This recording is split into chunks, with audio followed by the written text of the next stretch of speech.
A Massachusetts woman who encouraged her boyfriend to kill himself was released from jail Thursday, after just under a year behind bars. Michelle Carter walked out of Bristol County Jail flanked by jail officials, one of whom was holding 2 clear garbage bags containing her belongings. Carter was dressed in a black turtleneck, light-colored blazer and black pants. She was picked up by her parents and her lawyer, who had no comment. The 23-year-old was convicted in 2017 of involuntary manslaughter in the death of Conrad Roy III, who died by suicide in 2014 after filling the inside of his pickup truck with poisonous fumes. Carter, who was 17 at the time, had repeatedly, through text messages, pushed Roy, 18, to kill himself. On the day he ultimately took his life, she told him to get back in the truck when he expressed to her he was having second thoughts, prosecutors said. Both of the teens struggled with depression, and Roy had tried to kill himself before.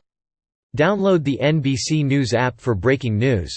The case was subject of an HBO documentary, I Love You, Now Die, The Commonwealth vs. Michelle Carter.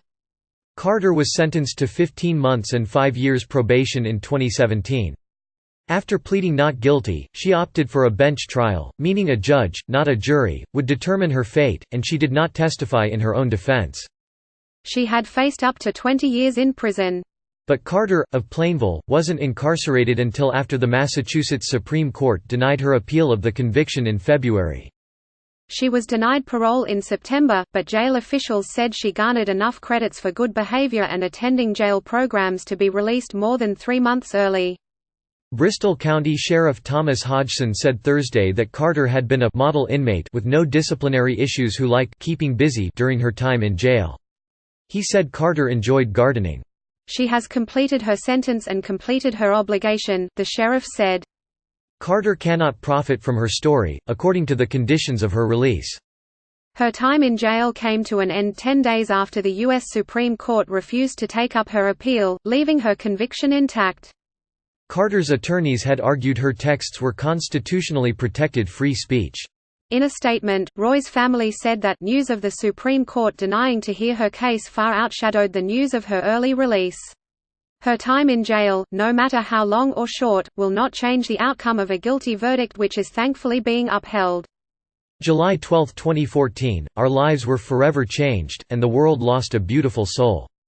Michelle Carter is the reason for that, the statement said. She was the only person who could have saved him. She didn't, in fact she was on the line with him as he was dying, moaning in pain, gasping for last breaths. Who could do that? She did, and we'll never really know why, the family said. Last year, state lawmakers proposed a new law called Conrad's Law, which would make it a crime, punishable by up to 5 years, for anyone who intentionally coerces or encourages a suicide or suicide attempt. Roy's family said they are urging state lawmakers to pass the law and are working with the White House to help bring his law to a federal level. A case similar to Carter's is ongoing in a Boston court. Prosecutors say In Young-yu, 21, a native of South Korea who is an American citizen and was attending Boston College, urged her boyfriend, Alexander Urtula, to kill himself in a barrage of text messages throughout their relationship. Urtula, a biology major at the school, jumped to his death from a parking garage about an hour and a half before his graduation ceremony. Yu has pleaded not guilty to manslaughter.